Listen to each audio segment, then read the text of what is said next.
Priorité au direct, on écoute tout de suite la policière municipale qui accuse les services du ministère de l'Intérieur. Il m'a exposé, donc être envoyé par le cabinet du ministère de l'Intérieur et m'a demandé d'apporter des précisions quant aux images de l'attentat. Donc jusque-là, aucun problème. Bien évidemment, c'est une réponse à laquelle nous pouvions tout à fait répondre. Toutefois, je me suis assurée de l'identité de la personne à laquelle je devais rendre des comptes. Donc, le commissaire qui est arrivé au CSU était en communication téléphonique avec cette personne, qui s'est présentée, qui a décliné son identité, qui ne sera pas révélée ce soir, mais qui le sera très prochainement, puisque toutes les pièces seront remises à la justice. Donc cette personne m'a bien confirmé être du cabinet du ministère de l'Intérieur et avoir besoin d'un positionnement exact des agents de police municipale, des agents de la police nationale, ainsi que du barriérage qui a été mis en place. Partant de là, donc encore une fois, requête à laquelle je pouvais tout à fait accéder. Là où ça a commencé à devenir problématique, c'est que quand j'ai eu cette personne au téléphone, elle m'a demandé d'effectuer une version modifiable. Donc évidemment, fait auquel je me suis opposée, attendu que si je signe un compte-rendu, ce n'est pas pour qu'il soit modifié par la suite. Et elle m'a avancé comme justification le fait que c'était plus simple en fait pour elle de pouvoir prendre des éléments et de les mettre au travers d'un communiqué qui à ce jour, dont je n'ai pas connaissance à ce jour. Donc, à la suite de cela, j'ai eu affaire premièrement à un commissaire de police. Ce commissaire de police s'est fait relever par un commandant de police, donc à peu près au bout d'une demi-heure. Et donc les deux se sont échangés le téléphone avec lequel ils étaient en liaison avec la personne de laquelle émanait la requête. Et tout au long de la rédaction de mon rapport, j'ai été pressée, j'ai été harcelée. Cette personne n'a eu de cesse d'appeler et les appels se sont intensifiés au fur et à mesure de l'avancée dans le temps.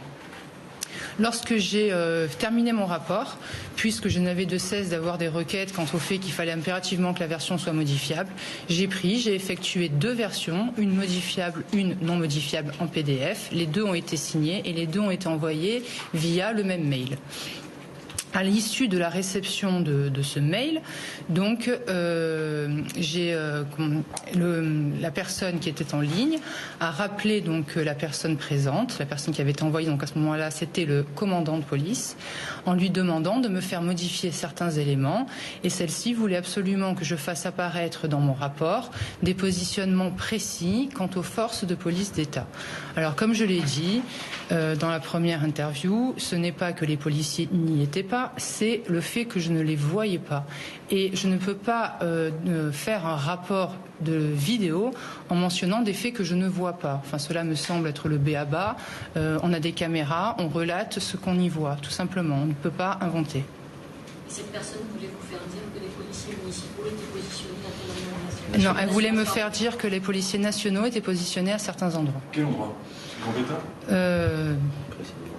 Voilà, les éléments exacts seront communiqués à la justice, vous les aurez très bientôt. Vous l'avez renvoyé, le commandant? Oui, tout à fait. Alors, à la fin, la pression était tellement énorme, puisqu'elle n'avait de cesse d'appeler.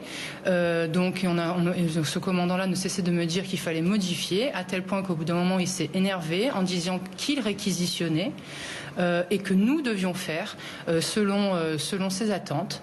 Donc modifier la procédure. Et à ce moment-là, ce n'est pas moi qui ai répondu, mais ça aussi, la personne qui a répondu ce sera communiqué très prochainement. Donc lui a dit que s'il voulait un rapport avec des éléments qui lui conviennent, il fallait qu'il prenne et qu'il le fasse lui. Qu'en aucun cas, moi, je ne signalerai ce que je n'ai pas vu.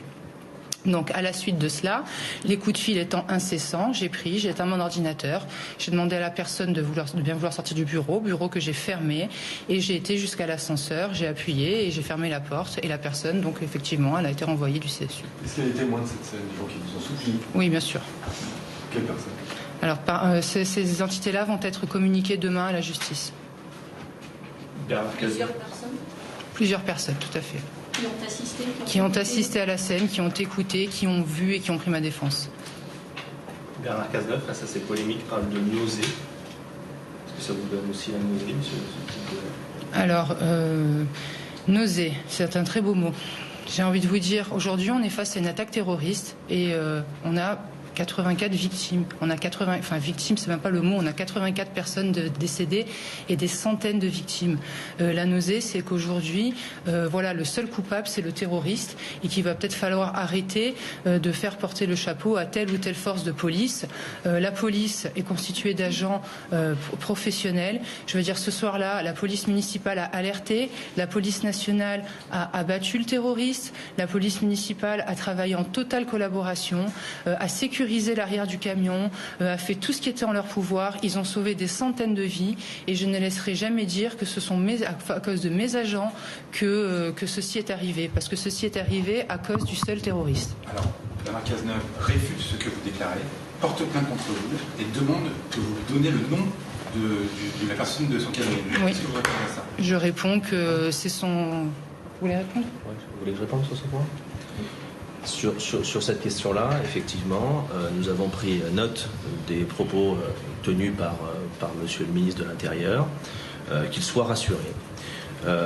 Dès lundi, nous allons présenter ce que l'on appelle un signalement au procureur de la République de Nice, un signalement sur le fondement de l'article 40 du Code de procédure pénale, parce que les faits dont aujourd'hui Sandra Bertin relate la réalité, eh bien, semble revêtir une connotation pénale si ceux-ci, évidemment, sont caractérisés. Dès lors, il est dans l'obligation d'une collectivité, mais également d'un agent, en l'espèce le chef du CSU, de devoir relater au procureur des faits qui peuvent revêtir une qualification pénale.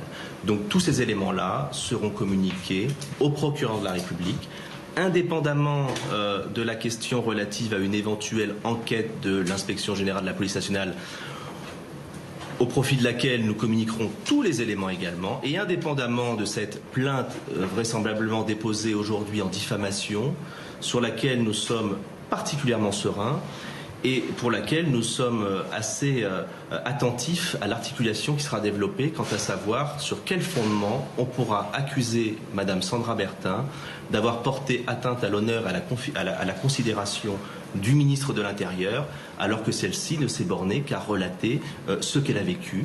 Et nous disposons de l'ensemble des preuves, de témoignages précis, de mails permettant d'asseoir ces déclarations. Donc nous sommes très sereins sur la suite procédurale qui est envisagée. On a le sentiment que ce dépôt de plainte pour la conférence fait de dans presse l'urgence de la policière municipale de Nice et de son avocat, cette policière qui maintient ses accusations